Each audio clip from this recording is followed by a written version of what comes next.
Salam jumpa sahabat edukasi, apa kabar? Mudah-mudahan semuanya dalam keadaan sehat dan tetap semangat. Nah, kali ini kita berjumpa kembali dalam program bimbingan belajar untuk SMA di Radio Gema Edukasi, berbagi ilmu untuk semua.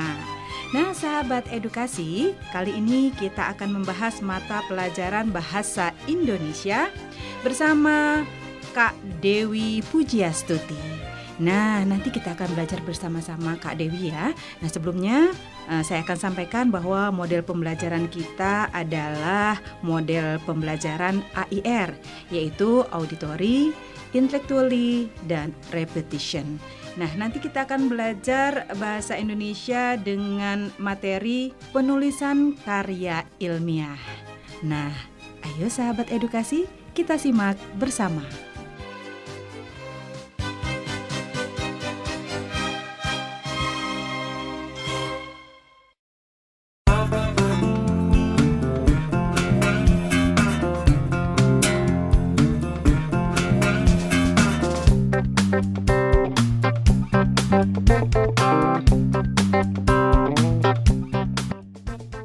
Sahabat edukasi, selamat berjumpa kembali bersama Kak Dewi Pujiastuti dalam mata pelajaran Bahasa Indonesia kelas 11 semester 2. Dalam teks penulisan karya ilmiah. Pada KD ini kita akan mempelajari tentang penulisan karya tulis ilmiah. Di mana pada KD sebelumnya kita sudah belajar tentang proposal kegiatan dan tidak menutup kemungkinan ada yang diberi tugas oleh guru kalian untuk membuat proposal penelitian ilmiah. Seandainya ada, maka kegiatan selanjutnya adalah kalian kembangkan pada penulisan karya ilmiah ini. Adik-adik, penulisan karya ilmiah ini sangat penting. Apalagi di sini kalian sudah kelas 11, yang sebentar lagi naik kelas 12, kemudian akan menjadi seorang mahasiswa atau mahasiswi yang selalu bergaul dengan karya ilmiah. Dari sebuah karya ilmiah yang sederhana, yaitu yang berupa makalah, sampai sebuah karya ilmiah yang kompleks, yaitu skripsi. Sahabat edukasi, pada materi karya ilmiah ini diharapkan kalian semua dapat mengidentifikasi struktur sebuah karya ilmiah, kemudian dapat menemukan informasi yang dapat dikembangkan menjadi sebuah karya ilmiah, serta merancang informasi, tujuan, dan esensi dalam sebuah karya ilmiah. Oleh sebab itu, alangkah baiknya kita harus memahami dulu apa sih sebenarnya karya tulis ilmiah itu. Sahabat edukasi, tulisan ilmiah adalah tulisan yang ditulis berdasarkan teori-teori ilmiah melalui proses yang ilmiah sehingga menambah khasanah ilmu pengetahuan. Pada penulisan karya ilmiah ini, landasannya adalah teori ilmiah. Apa maksudnya teori ilmiah? Yaitu teori-teori yang diambil berdasarkan referensi yang ada. Jadi tidak berdasarkan pengetahuan kita sendiri, tetapi berdasarkan dari referensi-referensi yang ada, yang berkaitan dengan apa yang akan kalian kembangkan. Kemudian pada proses penulisannya, sebuah karya tulis ilmiah itu ada menggunakan metode ilmiah. Untuk apa sebenarnya ini digunakan? Karena pada karya tulis ilmiah hasilnya itu untuk menambah khasanah ilmu pengetahuan.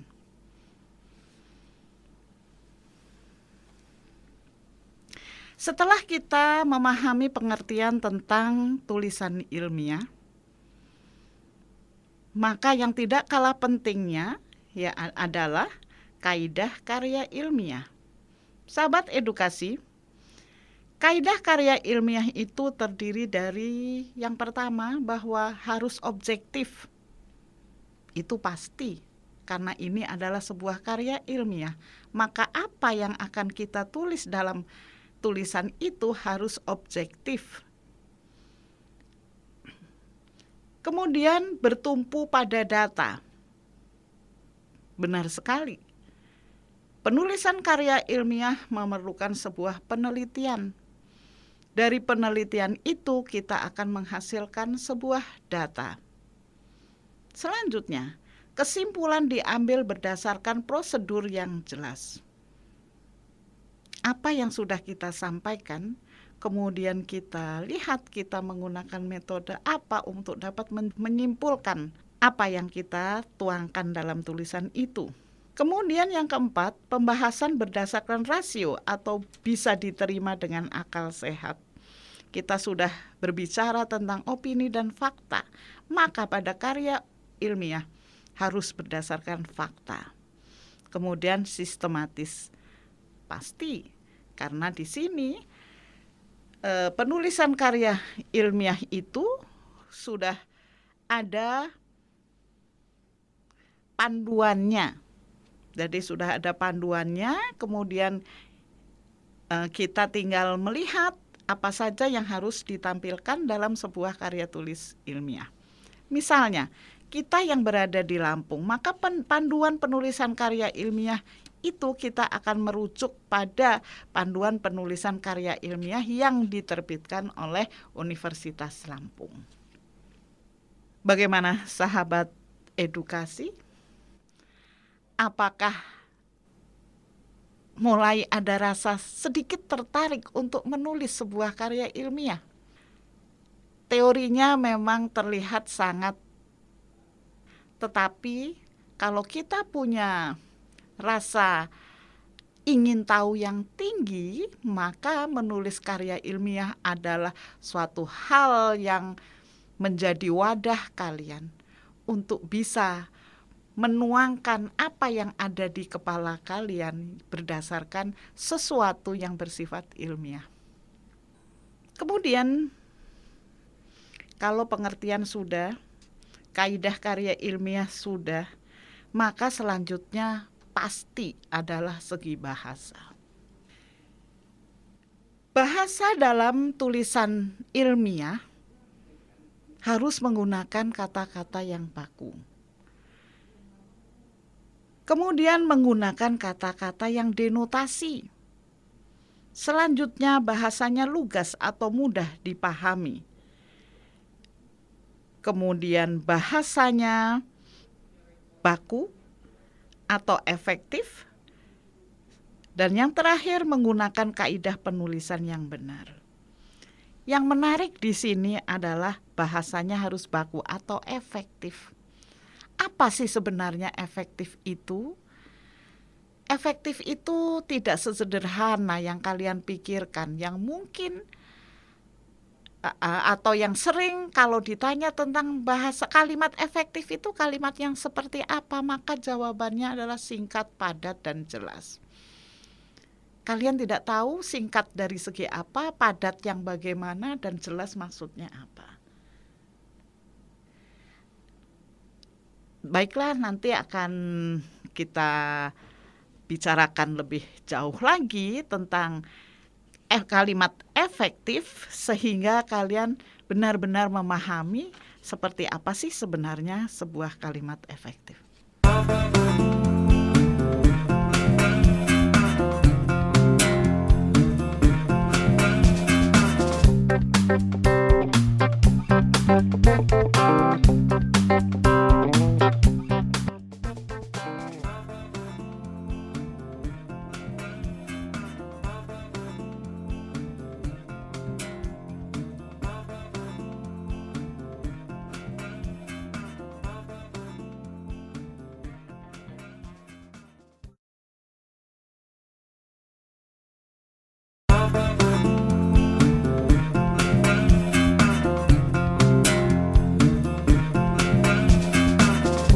Sahabat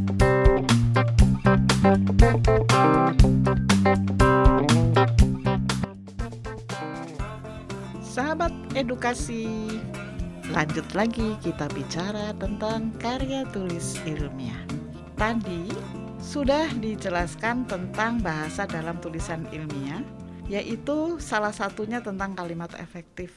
Kalimat efektif itu sebenarnya adalah kalimat yang maknanya tidak boleh ambigu atau bermakna ganda.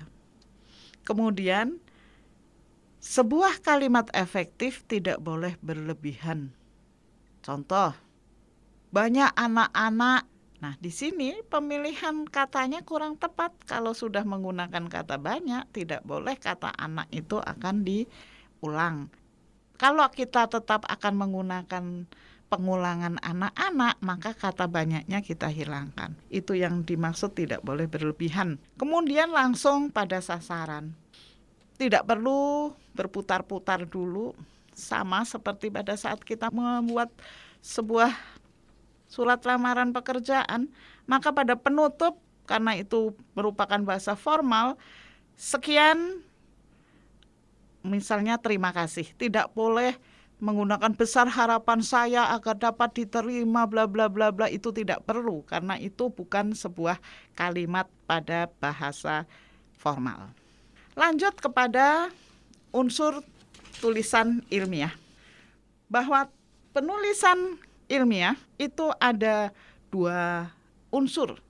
Maksud 2 unsur di sini, ada unsur yang sederhana dan ada unsur yang kompleks, bergantung pada kebutuhan. Kalau seandainya kita akan membuat makalah, maka unsur tulisan ilmiahnya kita akan menggunakan unsur yang sederhana, karena lebih sederhana. Kemudian kalau akan mengikuti lomba penulisan karya ilmiah, maka kita akan menggunakan yang kompleks. Di manakah sebenarnya letak perbedaannya? Dengarkan baik-baik. Pada makalah, yaitu pada tulisan ilmiah yang sederhana, pertama selalu didahului oleh pendahuluan. Pada pendahuluan itu ada subbab, latar belakang masalah, identifikasi masalah, pembatasan masalah, rumusan masalah, tujuan dan manfaat. Kemudian yang kedua pada bab selanjutnya yaitu isi, terdiri dari tinjauan pustaka, hasil penelitian dan pembahasan. Kemudian yang ketiga penutup, berisikan kesimpulan dan saran. Sedangkan pada unsur yang kompleks, tetap pada bab 1 pendahuluan yang berisikan latar belakang masalah, identifikasi masalah, pembatasan masalah, rumusan masalah dan tujuan serta manfaat. Kemudian pada bab 2, tinjauan pustaka, kerangka berpikir dan hipotesis. Yang terdiri dari subbabnya adalah tinjauan pustaka, kerangka berpikirnya, dan hipotesisnya. Kemudian bab 3, metodologi penelitian. Yang pertama, metode penelitiannya, kalian menggunakan metode apa, populasi dan sampelnya, variabel penelitiannya, teknik pengambilan data, teknik analisis data. Kemudian yang bab keempat, yaitu hasil penelitian, yang terdiri dari deskripsi data penelitian, hasil penelitian, dan pembahasan. Dan bab ke-5 adalah penutup, yang terdiri dari kesimpulan dan saran. Secara sepintas, maka kalian sudah bisa membedakan antara penulisan karya ilmiah yang sederhana, atau mungkin kadang kita katakan seperti makalah, dengan karya ilmiah yang kompleks, yang biasanya digunakan untuk lomba, untuk penulisan skripsi, tesis, disertasi. Itu. Bagaimana? Apakah sahabat edukasi tertarik? Mungkin langkah yang perlu kalian lakukan yang pertama adalah untuk yang sederhana dulu. Selanjutnya, itu adalah unsur inti pada penulisan karya ilmiah. Pastinya ada judul dong. Penulisan judul itu tidak sembarangan, tapi punya etika, punya ketentuan. Penulisan judul biasanya menggunakan huruf kapital semua. Atau mungkin kalau dirasa judulnya sangat panjang, maka penulisan itu tidak menggunakan huruf kapital semua, tetapi hanya pada awal katanya saja yang menggunakan kapital. Tapi apakah mungkin kita akan menulis judul yang sangat panjang? Bukankah syarat penulisan judul itu adalah singkat dan menarik? Jadi kalian berpikir lagi untuk menulis judul. Tinggal kalian memilih caranya menulis, apakah kapital atau seperti yang kakak sampaikan tadi. Untuk penulisan yang tidak menggunakan huruf kapital semua, maka kalian harus memperhatikan penggunaan kata penghubung. Bagaimana menulis kata penghubung? Kalau seandainya hanya awal katanya saja yang menggunakan huruf kapital. Nanti kalian coba ya, lihat, kemudian kalian bisa terapkan. Selanjutnya, untuk penulisan daftar pustaka, kakak rasa kalian sudah mahir. Kemudian kata pengantar. Apa sih kata pengantar? Seperti apa sih sebuah kata pengantar? Kata pengantar itu biasanya hanya terdiri dari 3 paragraf saja, tidak lebih. Paragraf pertama ucapan syukur, kemudian kedua ucapan terima kasih, yang ketiga adalah harapan dari penulis. Itu kata pengantar, jadi sangat sederhana. Setelah kata pengantar maka akan hadir di situ abstrak. Ini di luar ketentuan inti tadi. Apa yang dimaksud dengan abstrak? Setiap kalian membaca sebuah karya ilmiah, maka kalian akan melihat, oh di sini ada abstrak. Seperti apa sih abstrak? Abstrak adalah gambaran umum tentang isi keseluruhan suatu karya tulis yang ditulis secara singkat. Kemudian pada saran, kesimpulan dan saran. Yang ingin kakak tanyakan adalah tentang saran pada bab terakhir. Saran itu sebenarnya ditujukan pada siapa? Saran itu sebenarnya ditujukan kepada siapa? Apakah kepada penulis atau kepada pembaca? Kalau ada yang menjawab bahwa saran itu ditujukan kepada penulis yang menulis karya tulis ilmiah itu, maka kurang tepat. Karena biasanya saran dalam bab terakhir sebuah karya tulis yaitu berisikan pernyataan dari penulis apabila ada pembaca yang tertarik dengan penelitian yang dilakukan penulis, maka diharapkan bahwa penulis selanjutnya atau pembaca itu menyempurnakan lagi. Karena mungkin tulisan yang disampaikan oleh penulis itu masih kurang dari sempurna. Begitu yang dapat kakak sampaikan. Ingat bahwa saran itu adalah pesan yang ingin disampaikan oleh penulis, yang merupakan sebuah rekomendasi dari hasil penelitian tersebut, kemudian untuk mungkin dilanjutkan oleh pembaca menjadi sebuah tulisan yang lebih sempurna lagi. Nah, sahabat edukasi, tadi sudah dijelaskan tentang kata pengantar. Lalu nanti kita akan masuk tentang penjelasan untuk inti karya tulis ilmiah. Jadi jangan kemana-mana. Setelah ini nanti kita akan kembali lagi bersama Kak Dewi Pujiastuti.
Sahabat edukasi tersayang, setelah tadi kakak jelaskan sudah sampai saran, ternyata ada hal yang belum kakak sampaikan pada kalian, yaitu tentang metode pemecahan masalah. Apa sih sebenarnya metode pemecahan masalah? Metode pemecahan masalah adalah metode yang digunakan untuk menemukan dan memecahkan masalah dalam tulisan ilmiah. Ada bermacam-macam metode untuk memecahkan masalah. Yang pertama adalah metode kuesioner. Apakah metode kuesioner? Yaitu membagikan kuesioner atau pertanyaan kepada responden.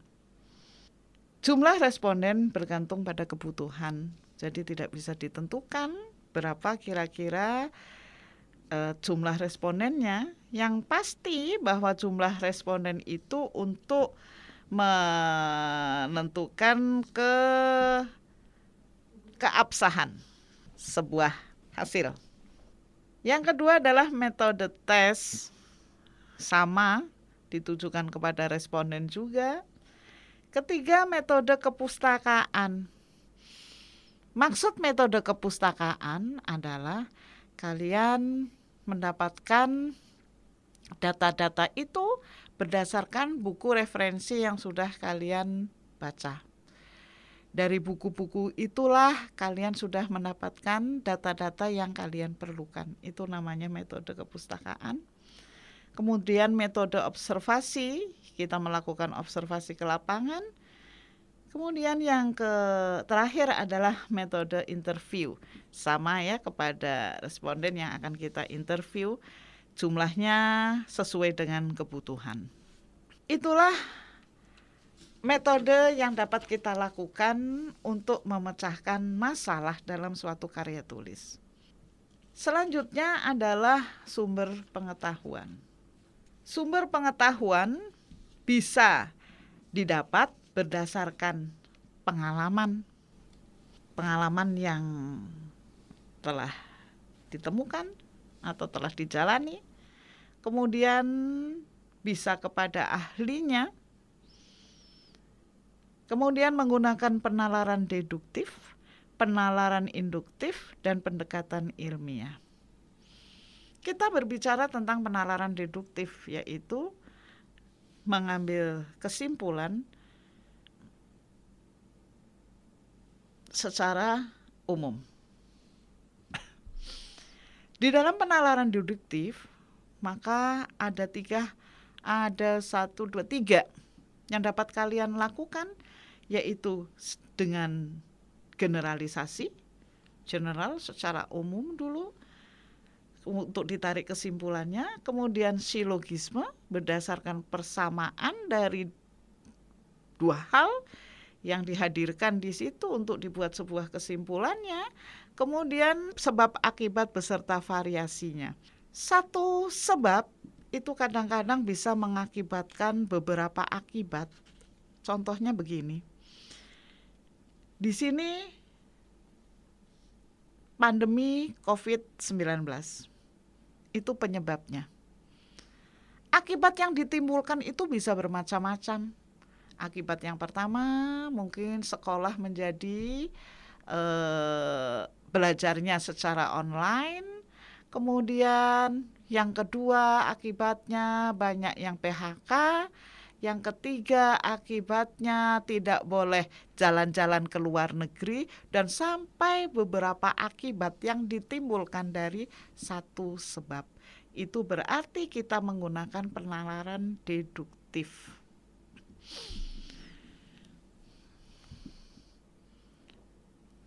Yang perlu dijelaskan adalah penalaran deduktifnya, sedangkan induktif itu sudah seperti biasa saja.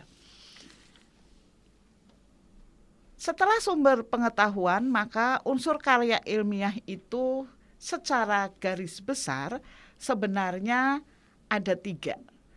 terdiri dari pendahuluan, isi, dan penutup itu secara garis besar. Walaupun di dalam bagian isinya nanti terbagi menjadi beberapa bab. Satu hal lagi, daftar pustaka, jangan lupa.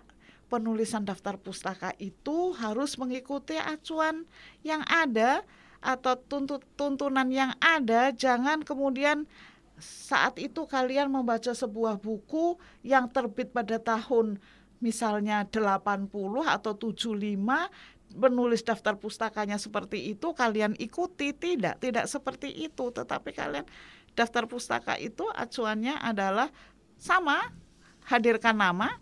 Kalau terdiri dari 2 kata dibalik, yang belakang menjadi depan, koma, kemudian nama. Yang depan letaknya di belakang, titik.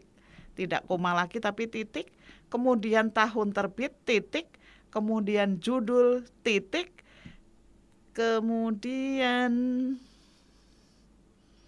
tempat terbit ya, tempat terbit, baru titik 2 penerbit, titik. Itu adalah penulisan daftar pustaka. Nah, sahabat edukasi, kita masuk ke pembagian tugas ya. Lalu kesimpulan dari Kak Dewi. Sebelum memberikan tugas, maka sedikit kesimpulan dari penulisan karya tulis ilmiah itu, bahwa tulisan ilmiah secara sederhana sebenarnya hanya dibagi menjadi 3 bagian, yaitu pendahuluan, isi, dan penutup. Di mana pendahuluan itu apabila dikembangkan bisa menjadi 1 buah bab, yaitu pada bagian pendahuluan bab 1, kemudian isi bisa terbagi menjadi 2 bab, dan penutup. Sebagai tugas akhir untuk penulisan karya tulis ilmiah ini, kakak mohon cobalah berkelompok. Paling sedikit kelompoknya adalah 4 orang. 4 orang kakak rasa cukup. Nanti ada pembagian tugasnya. Jadi masing-masing punya tugas. Tidak semua rame-rame mengerjakan bab 1, rame-rame mengadakan penelitian, tapi ada tugas tertentu sehingga dapat selesai tepat pada waktunya. Setelah kalian membuat sebuah karya tulis ilmiah yang sederhana saja, maksud sederhana mungkin lebih seperti pada makalah. Setelah selesai, nanti setiap kelompok harus mempresentasikan di depan kelas. Kelompok yang lain menanggapi penulisan makalah dari kelompok yang mempresentasikan. Baiklah, demikian yang dapat kakak sampaikan. Semoga penulisan karya tulis ilmiah ini berguna bagi kalian. Baiklah, sekian. Wassalamualaikum warahmatullahi wabarakatuh.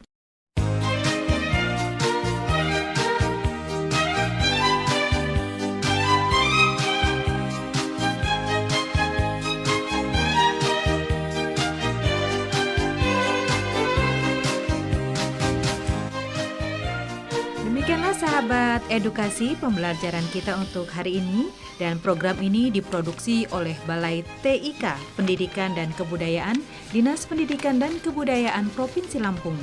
Semoga bermanfaat dan tetaplah semangat dalam meraih cita-cita. Sampai jumpa.